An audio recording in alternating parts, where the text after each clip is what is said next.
Halo Bi, terima kasih sudah klik video ini. Kayaknya kita semua sudah tahu ya kendaraan rantis Pindad Maung Garuda yang kemarin dipakai Presiden Prabowo saat menuju Istana Negara setelah dilantik menjadi Presiden Indonesia yang ke-8 tanggal 20 Oktober lalu. Tapi pernah tahu nggak Bi kalau Indonesia sempat mempunyai mobil buatan lokal lainnya?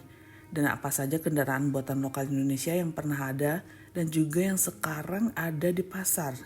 Sini ku ceritakan. Cita-cita Indonesia untuk mempunyai kendaraan hasil produksi dalam negeri sudah lama ada. Karena hal ini dianggap sebagai bukti kemajuan pesat dalam ekonomi nasional dan juga anggapan atau simbol bahwa Indonesia telah menjadi negara yang bebas dari pengaruh asing. Walaupun sudah merakit kendaraan sendiri, faktanya kendaraan itu masih memiliki komponen lokal yang rendah dan didominasi merek asing. Dan walaupun klaim mobil nasional, Mopnas, sudah dimulai sejak lama dari era Toyota Kijang, mobil Timor, sampai SMK baru-baru ini, namun saat ini masih belum ada Mopnas yang benar-benar diproduksi massal atau mendapat penerimaan luas di Indonesia. Versi-versi mobil nasional yang pernah muncul beragam.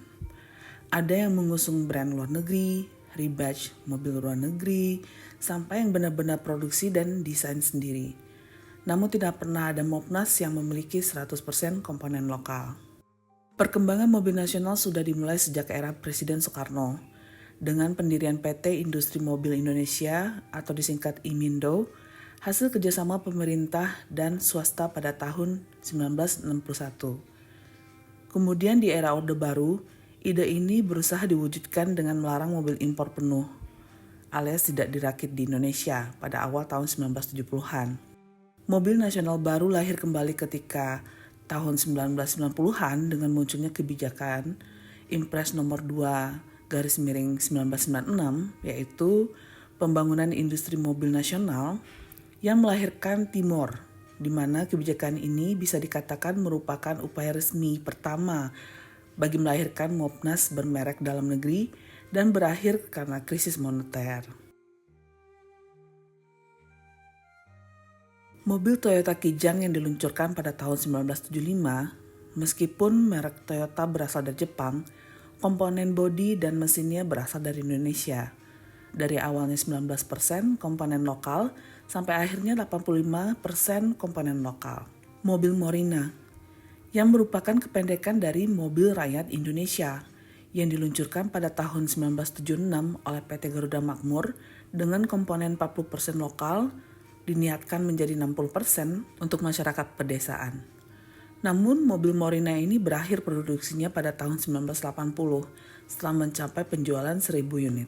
Mobil VW Mitra yang diproduksi oleh PT Garuda Mataram Motor pada tahun 1974 dengan komponen lokal 40% dan sasis produksian dari PT Pindad. Sedangkan bodi dan mesin diproduksi oleh Volkswagen.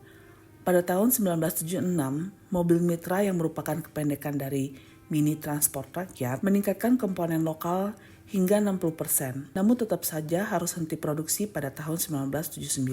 Mobil Datsun Sena yang diproduksi oleh PT Indokaya Nissan Motor yang merupakan rebadge dari Datsun 1200 AX yang diedarkan di Thailand dengan komponen lokal 50% sampai 70%.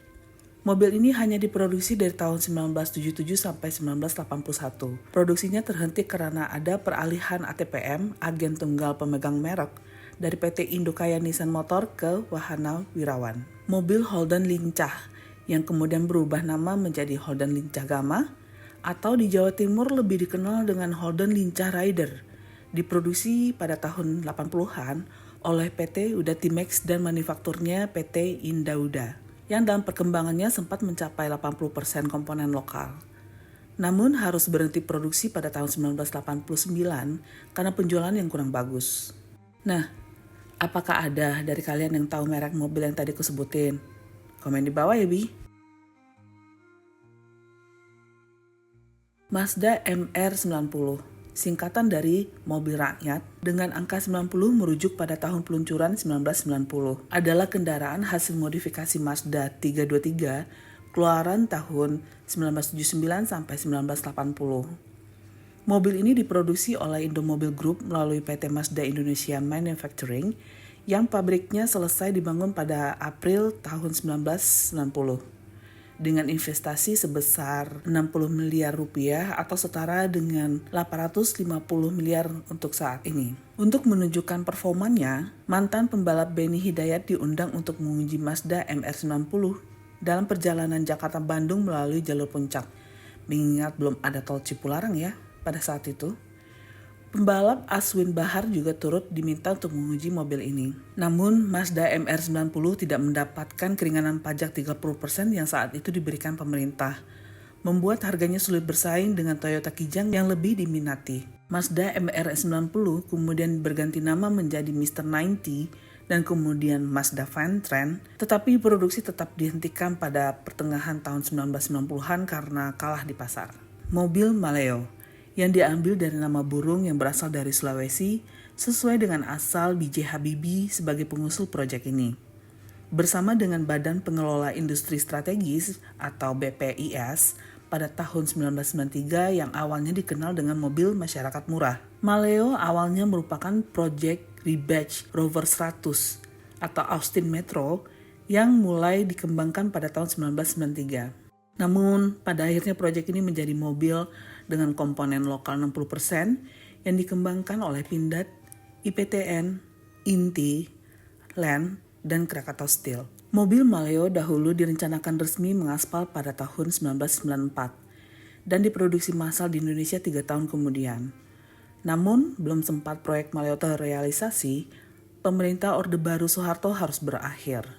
Hal ini yang diduga membuat Maleo tidak pernah terrealisasikan. Mobil Bakri Beta 97 adalah proyek dari Bakri Motor bekerjasama dengan Global Automotive Design and Technology di Singapura.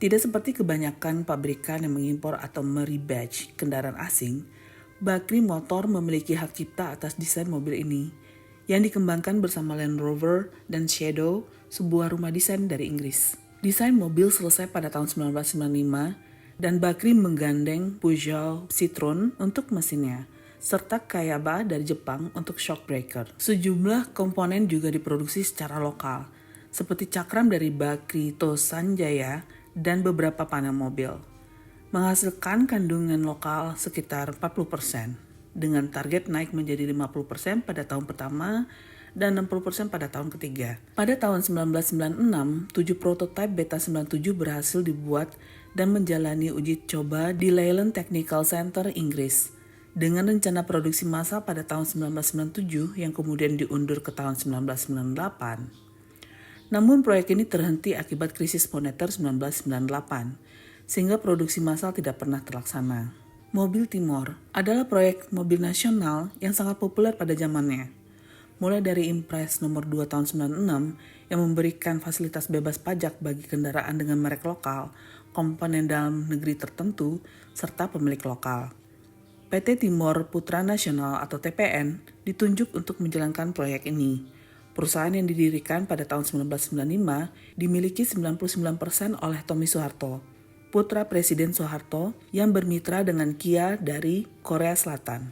Karena pabrik lokalnya belum siap, pemerintah mengizinkan TPN untuk mengimpor mobil dari Korea Selatan dengan syarat komponen dan tenaga kerja Indonesia turut digunakan di pabrik Kia Korsel. Mobil pertama Timor S515 diluncurkan pada 8 Juli 1996, yang sebenarnya adalah rebadge dari Kia Sevilla. Meski mengklaim sebagai produk nasional, beberapa unit Timor berlabel Made in Korea, sehingga kebijakan ini menuai kritik. Banyak pihak menganggap proyek ini sekedar label nasional yang bebas pajak, sementara impor mobil lain tetap dikenai pajak. Proyek ini juga dicurigai sebagai praktik nepotisme, sehingga penjualan Timor pun tidak terlalu sukses.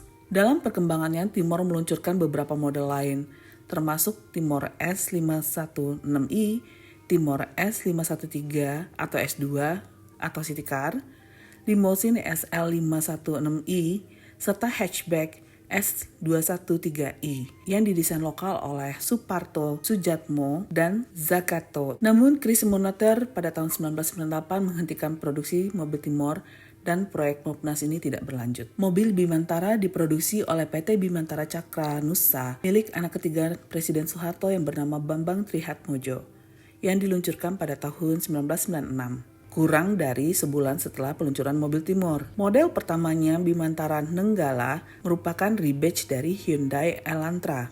Sedangkan Bimantara Cakra adalah versi Hyundai Accent yang sebelumnya sudah beredar di Indonesia sejak Oktober 1995. Bimantara berencana memperluas jajaran produknya dengan kendaraan niaga dan penumpang berharga murah yang memiliki 60% komponen lokal dengan target peluncuran pada tahun 1999. Namun, krisis moneter pada tahun 1998 mengakibatkan produksi Nenggala dan Cakra terhenti, serta menghentikan rencana pembangunan pabrik di Purwakarta. Vin Komodo adalah kendaraan off-road jenis cruiser yang lincah dan handal untuk menjelajahi berbagai medan. Bobotnya ringan, membuat konsumsi bahan bakarnya efisien, sekitar 5 liter untuk perjalanan 100 km di medan hutan, dengan kapasitas tangki hingga 20 liter. Dengan begitu, Vin Komodo bisa bertahan hingga 4 hari dalam perjalanan siang hari di hutan. Diproduksi oleh PT Vin Komodo Teknologi, kendaraan ini dirancang oleh insinyur berpengalaman di industri penerbangan, menghasilkan kendaraan ringan namun stabil dengan desain berbasis formula struktur pesawat. Vin Komodo telah memulai produksi massal sejak 2013, dengan kapasitas produksi meningkat hingga sekitar 1.000 unit per tahun pada tahun 2020. Kendaraan off-road ini dirancang untuk medan berat seperti perkebunan, pertambangan, dan pariwisata, terutama di daerah dengan infrastruktur yang minim. Selain dijual di Indonesia, kendaraan ini juga diekspor ke negara-negara seperti Malaysia dan Afrika, menjadikannya pilihan bagi perusahaan di sektor outdoor seperti perkebunan dan pariwisata. SMK adalah produsen mobil lokal Indonesia yang memulai produksinya dengan melibatkan siswa Sekolah Menengah Kejuruan atau SMK di berbagai daerah, didukung oleh institusi dan perusahaan lokal. Dengan komponen lokal mencapai 50-90%, SMK menggunakan kick knockdown dari mobil Cina yang telah di-rebadge, seperti Chery Tiggo dan John Way A380 untuk model Raja Wali. Nama SMK mulai dikenal luas pada tahun 2012 ketika Joko Widodo saat menjabat sebagai wali kota Surakarta menjadikannya sebagai mobil dinas. Setelah mengalami berbagai tantangan, PT Solo Manufaktur Kreasi akhirnya berhasil memproduksi model SMK Bima, model pickup, dan Garuda 1, model SUV, pada tahun 2019. Dengan kapasitas produksi mencapai 12.000 unit per tahun yang diresmikan oleh Presiden Jokowi. Sampai saat ini mobil SMK masih diproduksi ya, Be? Selain mobil-mobil yang sudah aku jelasin tadi, ternyata ada juga merek sepeda motor dari dalam negeri. Kehadiran motor nasional sempat mengemuka pada tahun 1995 ketika Memperindak sempat meminta beberapa pabrikan motor untuk membuat model sepeda motor asli Indonesia.